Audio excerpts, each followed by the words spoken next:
নমস্কার, আপনারা দেখছেন সময় কলকাতা। সময় নিউজ নিয়ে রয়েছে আমি সৈকত। চোখ রাখবো বিস্তারিত খবরে। এবার বিজেপি কার্যালয়ের ভিতরে বিশেষভাবে সক্ষম এক মহিলাকে ধর্ষণ। ঘটনাটি ঘটেছে জলপাইগুড়ির খড়িয়া পঞ্চায়েতের বিবেকানন্দপল্লী এলাকায় বিজেপির পার্টি অফিসে। ঘটনায় অভিযুক্ত এক ব্যক্তিকে ইতিমধ্যে গ্রেপ্তার করেছে কোতোয়ালি থানার পুলিশ। জানা গিয়েছে দলীয় কার্যালয়ের ভিতরে ওই মহিলাকে লাঞ্ছিত করা হয়েছে। সেই ঘটনার খবর ছড়িয়ে পড়তেই এলাকায় উত্তেজনা তৈরি হয়। পুলিশ সূত্রে খবর, অভিযুক্তকে হেফাজতে নেওয়া হয়েছে এবং তাকে আদালতে পেশ করা হবে। নির্যাতিতা বর্তমানে হাসপাতালে চিকিৎসাধীন। আপাতত পুরো ঘটনার তদন্ত শুরু করেছে পুলিশ। এদিকে বিজেপি নেতৃত্বের দাবি, ধৃত ব্যক্তি দলের কোনো সদস্য বা কর্মী নয়, সে কেবল রাতে কার্যালয়ে পাহারার দায়িত্বে ছিল। যদিও স্থানীয় বাসিন্দাদের একাংশের এই দাবি মানতে নারাজ। তাদের অভিযোগ, অভিযুক্ত ব্যক্তি সক্রিয়ভাবেই দলের সঙ্গে যুক্ত ছিল। ঘটনাকে কেন্দ্র করে এলাকায় ক্রমশ জনরোষ বাড়ছে।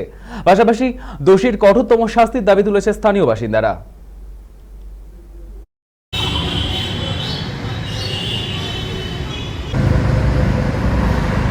ওই ঘটনা শুনে আমরা যাওয়ার পরে দেখি পাগলিতে শুয়ে আছে, বসে আছে, কান্নাকাটি করতেছে, বলছে আমাকে ও এই ধরনের কাজ করছে। তখন ও পালায়, তখন পালাতে যেয়ে ওকে আবার অনেক কটা ছেলে দিয়ে ধরে নিয়ে এসে জিজ্ঞাসা করা মায়েরটাই দেওয়ায় ইতিমধ্যেই থানা থেকে পুলিশ যায়, পুলিশ ওকে ওঠাই নিয়ে চলে আসে। ঘটনাটা রেপ কেস, ওই পাগলিটাকে।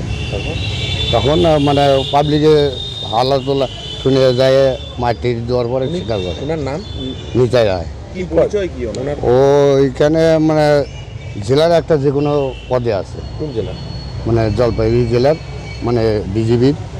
এই যে এই ধরনের কাজ করেও যদি তারা বলে যে আমরা সৎ আছি, তাহলে কীভাবে আমাদের মহিলারা কীভাবে চলবে রাস্তাঘাটে? একটা পাগলিকেই ছাড়ে না, তাহলে আমাদের মহিলাকে ছাড়বে কেন? এই জন্য আমরা প্রশাসনের কাছে অভিযোগ যে কঠোর শাস্তি হোক। ঘটনা হলো, পার্টি অফিস আমাদের ওইখানে আছে বিবেকানন্দ পল্লীতে। ওইখানকার সভাপতি বলছে যে পার্টি অফিস পাহারার জন্য যে কেউ থাকতেই পারে বা রাখতেই পারে, সেই হিসাবে ও এখানে ছিল অফিসে। তাই বলে সে বিজেপির কর্মী নয়, বিজেপির কোনো নেতৃত্বও নয় ওই ব্যক্তি। যদি ঘটে দেখে, এটা একটা দুঃখজনক এবং লজ্জাজনক ঘটনা। এই ঘটনা আমরা কিন্তু বিজেপির তরফ থেকে আমরা কেউ সমর্থন করি না। যদি কেউ করে থাকে সেটা তার ব্যক্তিগত। বিজেপির কর্মী হিসাবে কিন্তু এই ঘটনা কেউ করেনি। আদৌ যে ভদ্রলোকের কথা বলছেন যে নিতাই আমাদের বিজেপির কর্মী নয়।